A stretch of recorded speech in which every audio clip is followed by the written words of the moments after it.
Now, I'd like to open up to the audience. There will be roving mics. I'm going to try and take more than one question at a time so that as many people get an opportunity to join in. So can I see any hands go up? Yes, there's a lady here in the middle and the lady at the back. So I'll take those two to start with. Mics are coming your way.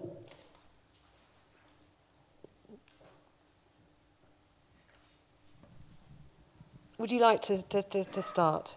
Well, I'm opening because I can't bear a silence. Oh, well done.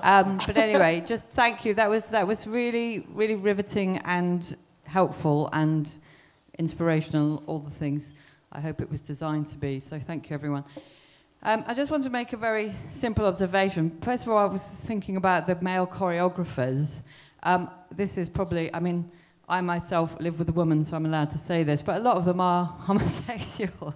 I mean, maybe they're not, but I'm just saying that it's what's interesting me is that when we start to, do a broad brushstroke of any grouping, we're missing a whole lot of stuff that's actually going on. For example, I never tick that I'm gay on my Arts Council form because I don't think it's relevant. Also periods of difficult mental health and so on. So I don't know where I'm saying this except to say that we must kind of keep an eye on the way that we describe the real detail of what's going on behind the scenes, because it's very easy to, also with the Muslim males, we're immediately thinking, what about the poor women stuck at home? And, you know, with any one group that you are encouraging, there's another group left out. That's it, really.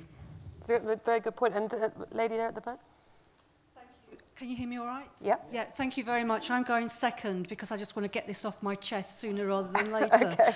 I very much welcome a lot of what Peter has said today. And in fact, it's what my members have been saying for many, many years. And I'm sure it's what a lot of people in this room... Sorry, who are your members? I'm Christine Payne. I'm General Secretary of Equity. And I'm sure it's what a lot of people in this room have been saying, that we have to have more monitoring, we have to have more measurement so that we can assess change. And I just think it's a pity that it's taken Arts Council England so long to come to that conclusion, which we probably reached a good few years ago. So I have a question and a comment. In terms of the monitoring, I'd really like to get more information as to how that will be done. I'm assuming that there'll be clear monitoring of actors on stage as well as other people involved in theatre. But how is that actually going to be done? When is it going to be published? So how soon will we start to see the effect of this monitoring? And then a comment. In terms of some of the cultural issues that I think need to be addressed, I think one of the most important things is the low pay in our industries. Not just low pay, but in many respects now a growing instance of no pay at all. And I think until we really address the issue of pay so that people coming into our industries, particularly the young people and the parents of young people, can see that this is an industry in which they can sustain meaningful careers, then I think we will continue to have the problems that we do in attracting newcomers into our industries. Thank you. Thanks very much. Well, I forgot to say that Baz has now joined us on stage. Sorry, Baz. Sorry. Is that all right? Yes, you did. Yeah, no, you're welcome to join us. Thank Absolutely. You. I was supposed to welcome you on. I forgot that cue. But perhaps you would like to pick up on the point about monitoring first. And I think the low pay one is a good one for the rest of the panel. But let's start with that, the monitoring. Well, there may be colleagues of mine from the Arts Council who want to comment as well. But just I'd like to pick up on both those first two questions because actually they absolutely encapsulate the challenge, because for perfectly good reasons our first questioner doesn't want to answer all the questions that are put on a box, and indeed you'd like to see a broader brush and you don't want to see too many silos and specific definitions, and I'm sympathetic to your question. But of course if we don't get that data we can't do what the second questioner, Christine, was talking about, which was to have better monitoring. So actually I thought the first two questions really neatly encapsulate the challenge we have. And we must do this monitoring in a very subtle, sympathetic way, because we're not trying to tell casting directors and directors who to put in their artistic venture. But we do want, overall, to see better representation on the stage. And, you know, that's a balance, okay? In terms of just how specific that monitoring will be, and obviously, being from Equity, Christine, you were talking in particular about theatre. I wondered, Simon, do you want to comment? My colleague Simon Mellor, he, in fact, fortuitously has the microphone, so unless he's about to sing, I think he will comment. No, I promise I'm not going to sing. That would empty the room very quickly. Yes, so from the annual survey for the next year, 15-16, we're going to change or broaden or make clear at least the workforce definition to ensure that we already capture information about the MPO workforce, but it is not clear at the moment, and it will become clear that this will need to include temporary workforce that includes performers, so that for the 15-16 period, we will gather data on people who are on temporary contracts, such as performers, directors, etc., and that will be reported at the end of the 15-16 period. Let's now, I'd like to talk about the low pay issue. And Dawn, let me ask you, I mean, it is a fairly critical one, isn't it? I mean, one of my particular bugbears is how many times I read in the papers about why have we got so many, you know, of our major stars now from Eton, and I think, well, that's kind of obvious, isn't it? Bank of Mum and Dad. I mean, how do you overcome that? It's tricky. I have very little staff because of our funding level. So actually, I do about 12 jobs. I'm sure that many people here will recognise that. So I consider myself quite low paid, actually, to be truthful. Certainly when we do projects and when we invite artists in to work with us, we work very hard to find the funding. So, for example, if we're doing a workshop for black writers, one of the things that's very important is to find funding for them that week that they're working with us. So they're paid while they're doing the workshop, so they don't have to worry about running off to do this, that and the other in between, and they can completely focus on that. I'd like to see more work towards that. It's kind of actually it's a National Theatre Studio model, actually, that when artists are in that building, they come in, or it was when I was there, that when artists were in the building, there was a fee of some description, so you, in effect, you free the artist of the worry of finances while they're exploring and developing. I don't know how to solve it completely. I'd like to see more schemes and more ideas in terms of supporting particularly black and minority ethnic artists who just don't have the Bank of Mum and Dad to support them while they learn their craft. It's encouraging to see things like internships and stuff being paid. That's a good step forward, I think, but clearly there's more work to be done. Any of the rest of the panel like to come in? Otherwise, I'll go to questions in the audience. There's two questions over here. I'll take you both together. I wanted to say a couple of things around the kind of BME-led organisations perspective. I think it's really important that they're not forgotten. They fought hard over the last 10, 15, 20 years to establish themselves, and a change fundamentally in the model could wipe them out. And they are extremely vulnerable organisations. When you benchmark those organisations, the staff, I can guarantee you, are working 3 times the hours that their comparators are. So there's a need. Now, this should be open season for these organisations. They should be the go-to organisations, the organisations of choice to do partnerships with over the next 10 years. So that would be an interesting measure for those organisations. How do we make sure that they're not lost? And how do we make sure that they can develop real meaningful relationships with countless organisations up and down the country? Point.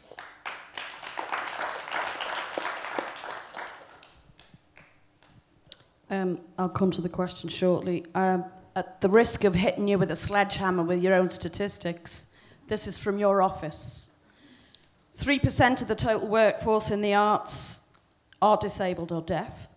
58% of arts organisations currently funded employ no disabled or deaf people whatsoever. 60% of the mainstream arts organisations currently in receipt of funding have done no training in disability or access issues whatsoever. 50% have never worked with disability groups of any description. 85% have no up-to-date access audit. And 72% of arts organisations currently funded have no disability policy or action plan. What are you going to do about it? Okay. And a third question from a lady with her hand up there. Hello, it's Janine Irons from Tomorrow's Warriors. First, Dawn, all credit to you. We've tried a similar model in music, in jazz.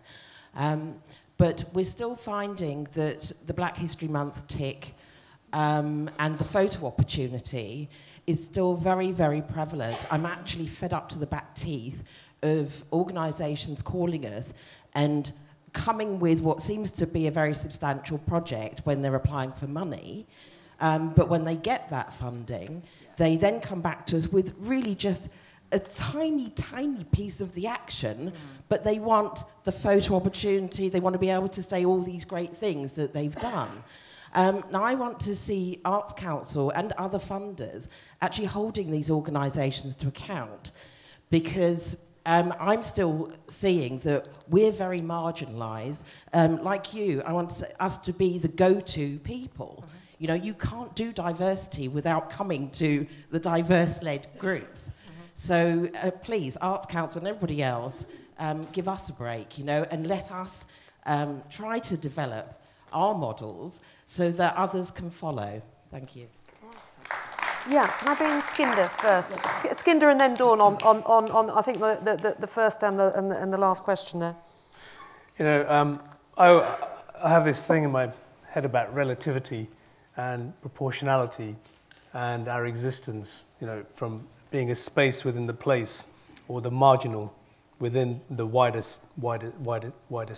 space. But actually the space can easily be in this context, the place, in terms of this area of expertise that is missing. And if you think about sort of the BME-led organisations across the country that are in the NPO portfolio, and on those that aren't as well, who are working and fighting for a narrative that's often missing in the bigger place, is a history that Britain should be proud of, actually, in terms of the impact of some of those organisations on a micro level, but also on a sort of regional, national level for a few of them. And I think that being from the communities often, and having that day-to-day street never lies experience is something that could be drawn into how policies and how decisions are made and how connections are made and relationships. So, you know, hats off to the chap, I think it was Suki over there, he made the point about we should be go-to organisations, BME-led organisations in this moment. I think that what was behind the question, if I understand it right, is that you know, with this new plan to get everybody involved in diversity, will you guys who've been doing the pioneering work on the ground lose out ultimately? Well, I mean, are you worried about that? I don't see it that way. I see it as an opportunity, in the sense that this is an opportunity for us to work together within the sector. So the space becomes the place, and space interacts with the place, and so forth. And there is a dynamic that evolves from this. So, for example, the example I gave earlier around Galleries of Justice model, which is, you know, a very white middle-class organisation. I don't think it employs many minority communities, visible minorities, and their programme is very English-oriented in terms of history, have come to us seeing that we are pioneers in our region, our area, and location and neighbourhood, to provide that expertise, provide that fast track to changing, shifting what's presented in their space. So it's an opportunity, I would say. Opportunity for more partnerships. Absolutely, and I think the sector should see it that way. Yeah. If I could just say that Skinder's actually right, and I speak as I'm Skinder's chair. Oh, right. It gives you some context of understanding the issue, and I think those who've had this battle, and I hear the passion from both the panel and from the floor, is that it's been really tough. And for those of us, and it's great to have our chief exec speaking on these panels, but we still have it difficult speaking to the Arts Council about these issues. And if we're finding it difficult, Lord knows how others are, and we're speaking as a go-to organisation, as a leading organisation. But I would challenge back, we are still underfunded, we are still under-resourced, and we are vulnerable. And if we're there to now support, along with our sister organisations, to grow, we need to be given resources to grow, to support our partners. Okay, well, I'm going to put the question, Dawn's going to come in and then Baz. The thing I was going to say was that my approach really has been quite blatantly to place myself in the mainstream, both as an individual artist. I don't know if it's the right way, but that's the way I've approached it. So as an individual artist, I looked for organisations because I was like, they've got stuff in there, so I'm going to go and get some of that stuff. And that was essentially what my approach has been. It was exactly so. I trained at the Royal Court and at the National Theatre Studio, and had wonderful opportunities at the Young Vic, etc. That I've relied on as now the leader of a theatre company. With my own organisation, it was very clear to me that I wasn't going to set up an individual, a sort of anonymous office in an office block and live somewhere. I needed to live somewhere creative. And there are buildings with space in it. So I placed myself in one. I went to them and I said, what's the relationship we could have? And I was very fortunate in having a relationship with Daniel Evans at Sheffield Theatres. We had a shared ethos on this subject. And I just asked the question, can we live here? And he said, that's a great idea. And we've been living there for 4 years. It's a symbiotic relationship, but it also means that I can hear the debate inside the building. And it's those places inside the institution, it's very hard, and I get it, where organisations that are outside of those buildings, who hold the conversations, it's very difficult. I think there's a responsibility of buildings actually to embrace organisations such as ours and bring them into their buildings, not just to tick a box, but actually to have a genuinely grown-up partnership. And everything that Eclipse does, because of our funding level, actually is done through co-production. So all my conversations are with those theatres, those decision makers, and that's how I try to influence and instigate change. Baz? It all comes No, do back to clap. you. Is it? Yeah. You're welcome. Sure you won't clap me, so you better clap her. Right, some really good challenging questions there. Can I pick up on the last 3 questions then, Kirsty? Yes. You talk about BME-led organisations and you use slightly, I say this sympathetically, slightly apocalyptic language about will they be wiped out, will they be lost, your words. No, perfectly fair question. Well, no, of course not, because we keep the category, we continue to fund them, as we're committed to do in the next MPO agreements. And what we want to see is them to become a bridge, really. You know, a bridge for your talent into all the other organisations. That's what's been missing in the past. So that's the challenge. And you speak, again, I'm perfectly sympathetic to the point you make about underfunding. What we're trying to do here is change the culture of the arts sector at a time when the funding's been cut, the grant in aid funding at any rate, by 35% since 2010. It's not easy to change culture anyway. It's even more difficult when funding's going down. I'm afraid I must just point that out, although I'm perfectly sympathetic to the point you make. The other 2 questioners, I thought, defined the problem and the challenge that we have far better than I did in my speech. I should have spoken to you earlier, I think, about what the awareness of deaf and disabled issues are across the board, and your statistics were telling, and in the music sector, how you can almost be exploited for publicity. We have to change that. That's what this morning is about. That's what we're talking about is about. But it is a big challenge, and I thank you both for defining it as clearly as you did. I accept the way you've defined it. Okay, lots of hands going up now and time running out. So right, okay. There's a lady in the back row, and you first, and then the lady in the back row. Hello, I'm Ruth Gould, the Artistic Director of DataFest. I mean, it's really great to hear the comments that are being made about changing a culture in 10 years' time, looking at the monitoring, and they're all well and good.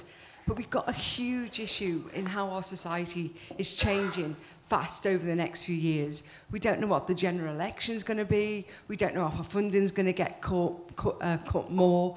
And it frightens me, as someone who's doing disability and deaf arts, we put access at the heart of everything we try and do. And that takes resources and money. We know it's hard to actually get right pay for people, but our organisations are getting squeezed more and more and more. And we need more than ever to learn how to make those creative links. And one of the monitoring and all the talk is so important, but we don't seem to get the right messages beyond the arts in terms of how the media portray us, in terms of the creativity we can get by collaboration. I totally believe in the equality training, but it's the creativity that we have at the heart of us. The fact that Yinka Shonabari says they're the last avant-garde. We as disabled and deaf people create art from a different place, and we need to connect and see that as something rich and enhancing. So I'd like to think about the creative messages we're giving and excite people on what we can achieve together, but also how we can inflect some of the policies like access to work. It's really starting to cut us out, and we're becoming more invisible than we have been in a long time. And I'd like to see how the Arts Council can influence those bigger things that are affecting our arts activity. I'm being told I've got 5 minutes left, and an awful lot of people want to put their hands up. So can I just, let's move around the microphone and but short comments each, okay? Just so you can have your say. Hello. I work as a producer. And I just wanted to say that in the arts and in theatre, which I work in, there is still a who you know culture. I think I'm incredibly lucky because when I came into the industry, there were people who took an interest in me and mentored me and offered me opportunities, because I was actually given an opportunity for them to see me working, and therefore they were able to trust me to do other things. But how do you expect people to break through that when they can't get access to the people who have the power? And, you know, it's everything from who gets work placements in organisations. You know, it's a lot easier if your parent is already in the industry. That happens a lot. I would say that people are not addressing that, and I think that's really disingenuous, because that's a huge issue. Thank you. And just below you, the next row there. As I say, keep your comments short. So yes, just to sort of a similar point. I think a lot of things that sort of undercut their presentations today are around issues of privilege and issues of class. And I think it's interesting in terms of how that relates to resources, particularly in the encouragement of sponsorship and private philanthropy, and how that relates to the complexity and the political issues that we're dealing with today. This lady in the middle who's had her hand up for a long time with her head scarf. Yeah.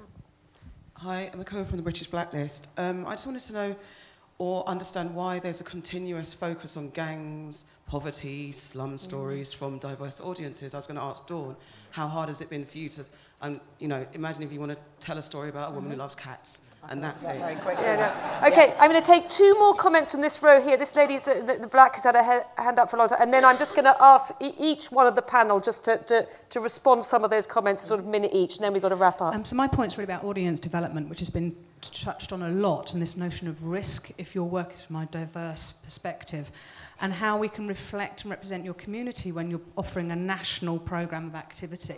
And I'm very concerned about the notions of accountability. I was in a position of working at the Arts Council when the Decibel initiative was running, and the Equality Action Plans sat on the shelf, gathering dust. And I'm very concerned about the creative case planning and where they're being reflected within the new business plans, and how those organisations are going to be made accountable to delivering action against that, but also in comparison to their commissioning strands for artists as well, and that those are representative. There's a lot in there, I understand. Thank you. I'm afraid I think that's going to be all I've got time for. I'm just going to ask all of the panel, starting with you, Maria, actually, just pick up on any of those points, but very briefly. Around pay, very important. Disabled artists are currently being pressurised around showing that they earn a certain amount of money, often in excess of their non-disabled artist counterparts, to be able to achieve and get their access to work. The whole, as Ruth said, the whole kind of landscape is sort of shifting in a very insidious way around support the needs of disabled artists, and that is something that's really important and needs to be addressed and taken on by the Arts Council, I think, in terms of some of the campaigning that's going on at the moment. I also and just want to quickly say something about the way in which monitoring needs to be very closely created and adhered to in terms of diverse-led groups that have been around for a long time. We all know that there are a lot of diverse-led groups that lost their funding through some of the MPO rounds and that aren't here anymore, and so it's important that the work that we're doing is preserved and that we are these go-to organisations, and collaboration is something that any kind of feedback on how that collaboration works is from both sides, and so there's a clear kind of like exchange in terms of feedback about how collaborations work, and there isn't a kind of a top-down imposition of ways of working and how inclusion works. Oh, thank you. Rufus. I just want to answer one of the questions that yes, you asked about, or that you said about why when are we going to stop doing these stories about slums? And I think it's a great point. I think there's two things I want to say about that. In terms of our organisation, we do have an inbuilt balance to that, which is in rehearsal now, which is about a play about the breakup of the Mughal Empire, which is in a way the opposite of, but will be involving a lot of the same cast. And at the same time in the theatre, we have Here Lies Love, which is a disco musical about Imelda Marcos. So there is a spread. But in a way, I think you're getting at something deeper, which is that when are we going to stop telling stories that immediately in some way just categorise, or when are we going to stop just doing that? And I think that's the challenge for us as an organisation, is to look at both representing in terms of the programme in a broad way, the stories that people, that a broad audience might be interested in, but also as the outward face is the casting in a sense, and the writers, to get to a point where the stories that are being told and the ways that they're being told are not ghettoising in any way. So I agree with you, basically. Thank you, Rufus. Dawn. Two very quick points. Who you know culture. I'd like to know black producers, actually, because that's the one thing that we really need more and more of. Particularly outside of London, there are lots of individual artists that need a producer who can work with them. There is a massive need for you. So if you're a black producer, I want to know who you are. So email me. That's the first thing. The second thing is black stories. I've had a real thing about this. Revolution Mix is going to challenge that and tell new black British stories. So there's two things that I'm aiming to do. My theory is that black stories kind of go like this in British culture. We were slaves. Then this jolly nice chap called Wilberforce said, that's not nice, stopped it. Then we disappeared. Then we disappeared. It's true. And then we arrived on the Windrush, and then and now our children are gangsters. That's kind of the story. And it's getting on my nerves. It really is. So we will be challenging that with the stories that we tell of Revolution Mix. The myth, one of the myths we will be blasting away is the myth of Windrush. Black and Asian people did not arrive in this country in 1948. We've been here for a long, long time. So we will be tackling some of those stories and hoping to tell some of those stories as part of Revolution Mix. Tamara. Yes, I would like to comment on the philanthropy case, because it's something that does worry me. As organizations, we are asked to balance the books, relying more in philanthropy. And the truth is, what happens is that then you have to streamline what you have to deliver sometimes. And the things that are more risky, or the things that are not just about delivering performances so that you can get revenue from your tickets, so that also in the books it looks like you're receiving less from the Arts Council, we risk to start reducing those things, you know, like the program for Parkinson's that doesn't add in the book, so those things. And it's quite difficult, and I'm not sure why, to attract certain philanthropists for that kind of work. They prefer to sponsor a big opening night and a new production, or more glamorous events. So yeah, that is a challenge that we have to face, and we have to think solutions for. Mara, thank you. Skinder. Just some general comments after all of your comments and interactions. I think the key thing for me, if ever there was a recipe in my mind, I would start by absorbing the complexity and context of this area around diversity, and not seeing simple solutions, and thinking long term, and not going down the route where we have tactical intervention, that we actually instigate strategical depth in terms of what's designed. And that comes through, you know, leadership we've talked about today, and drive, so that we diversify on that front in terms of getting wider choices and decisions and new directions happening within the art scene, so that new narratives are born, and those narratives are seen as just as important, and not stereotypically kind of defining the other. I think also how teams are represented, and the issue about a cozy club, so challenging the white cliffs by the right kind of interventions, absolutely.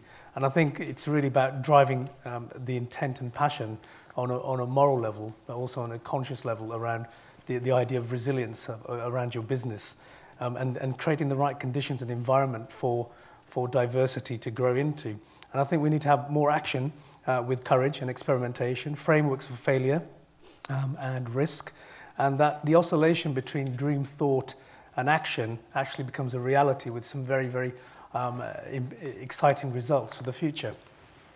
Skinder, thank you. A final word from Baz? Well, let me pick up very swiftly on Tamara's point.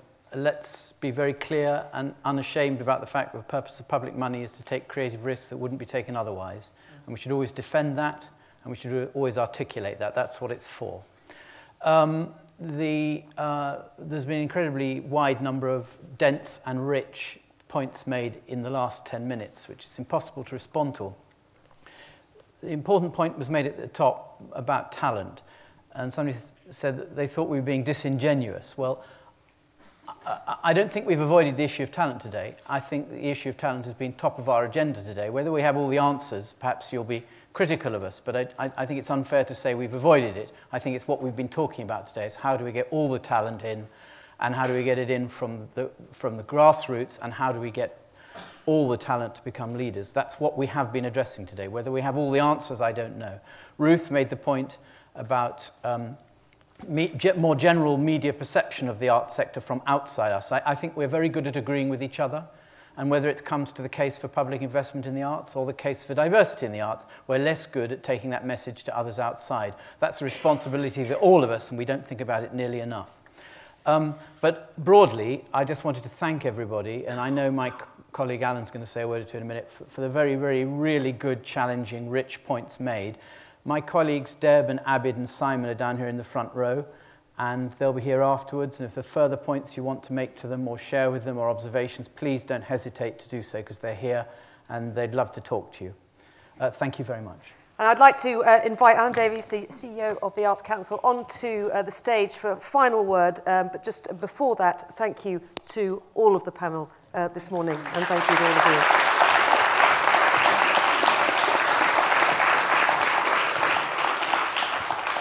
Thank you. I'm not blotting around my bars now. Good. Well, I've been told threatening by Deborah that I have 3 minutes exactly. And summarising this morning's conversation in 3 minutes is quite a challenge. But look, I just wanted to say I'm pleased I'm pleased about today. I'm pleased that today has happened. I'm pleased at this culmination in the Arts Council with you all, thinking about, wrestling with, looking at the broad issues that are diversity and expressing it, I hope succinctly, in the creative case for diversity, When I arrived at the Arts Council 7 years ago or so, ringing in my ears were various things, but included the McMaster report that said, actually, if you want good art, you need to reflect the diversity of this wonderful nation that we live in. The subject is more complex than that, and as we've heard today, lots of issues kind of that go wider than the arts sector itself. And I think now, more than any other period, the Arts Council and those of us who work in the arts have got to be alive to the challenges that come from what other government departments do. I mean, the Department of Work and Pensions is on our radar very much so at the moment, with how we support those with disability to practice their art. And issues of access and opportunity through internships and through the use of the creative use of supporting people to discover their talent and practice their art in various ways. It's complex, but it's vital. And we've made clear, as it's become clear today, I mean, we haven't got all the answers. What we do have is the way in which we use our money, our funding. As was said earlier by Baz, 80% of those who applied for funding this year had creative cares for diversity plans that were good, but actually it's about doing it. It's about seeing it through. I think there was a Twitter from someone saying, now make it happen, Arts Council. Well, actually, it's not just now make it happen, Arts Council. We can set the framework within which things are possible. We can monitor, we can publish data, we can make it clear what's going on, but we all have to work together to make it happen. It's a joint effort, and I think it would be arrogant of the Arts Council to think that it could make it happen by itself, but we do have tools, and the tools are our funding and our ability to convene and our ability to publish the data and to make sure that the debate is carried out in an informed way and to make sure that action does happen, and that is our responsibility.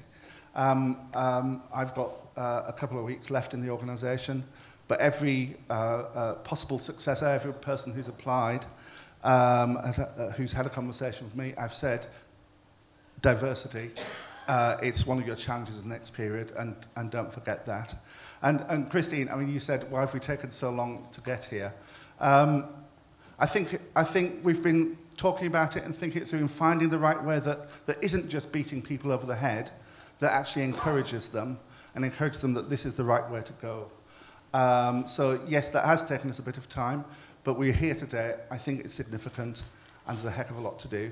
Thank you very much for coming today and thank you for all your work. Thank you.